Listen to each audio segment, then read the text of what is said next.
Hi students, வணக்கம். இப்போ என்ன பார்க்க போகிறோம்? இயல் 8 பயிற்சி 8.4ல் 4ஆம் கணக்கு. 4ஆம் கணக்கு என்ன கொடுத்துருக்காங்க? ஏ மற்றும் பியில் குறைந்தது ஏதாவது ஒன்று நிகழ்வதற்கான நிகழ்தகவு 0.6. அதாவது ஏ அல்லது பி ஏதாவது ஒன்று, அதான் குறைந்தது ஒன்று. அப்ப P of A union B அவங்க கொடுத்துட்டாங்க 0.6. ஏ மற்றும் பி ஒரே நேரத்தில் நடைபெறுவதற்கு, அப்ப P of A intersection B என்ன கொடுத்துருக்காங்க? P of A intersection B 0.2 கொடுத்துட்டாங்க. உன்னை என்ன கேட்குறாங்க? P of A dash plus P of B டேஸை கான். இது என்னன்னு கேட்குறேன். ஸோ நம்ம ஜென்ரல் ஃபார்முலா, அடிஷனல் ஃபார்முலா இருக்கு இல்லையா? P of A union B is equal to P of A plus P of B minus P of A intersection B. இந்த minus A intersection B எங்கிட்ட கொண்டு வந்து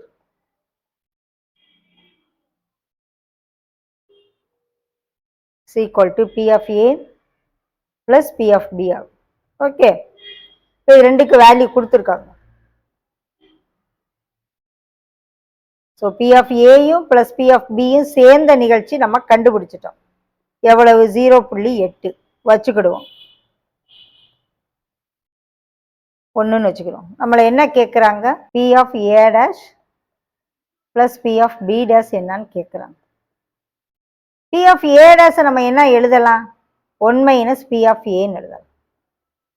okay, plus P of B டேஷை என்ன எழுதலாம்? 1 minus P of பின்னு எழுதலாம். எழுதலாமா? இப்போ 1 மைனஸ் 1 1 சேர்ந்து 1 + 1 தனியாக போட்டு இது ரெண்டையும் சேர்த்து எழுதுவோம். Minus P of A minus P of B. இது ரெண்டு ஆட் ஆகி 2ன்னு ஆயிரும். இது ரெண்டுக்கு மைனஸை காமனாக வெளியே எடுத்துட்டு உள்ளதை அப்படி போடலாம்ல. So P of A plus P of B என்னன்னு கண்டுபிடிச்சிருக்கோம்? 0.8ன்னு கண்டுபிடிச்சிருக்கோம். எதுலேருந்து? 1லிருந்து.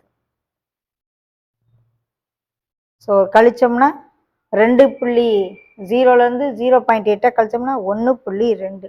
இது ரெண்டு என்னது? 2 நிகழ்ச்சியினுடைய நிகழ்தகவு. இதே இது ஒரு நிகழ்ச்சியினுடைய நிகழ்தகவுனா 1ஐ விட குறைவாகும். இது ரெண்டும் சேர்ந்து தான் நம்மளா கேட்குறாங்க. அதனால P of A dash plus P of B dash equal to 1.2. Okay.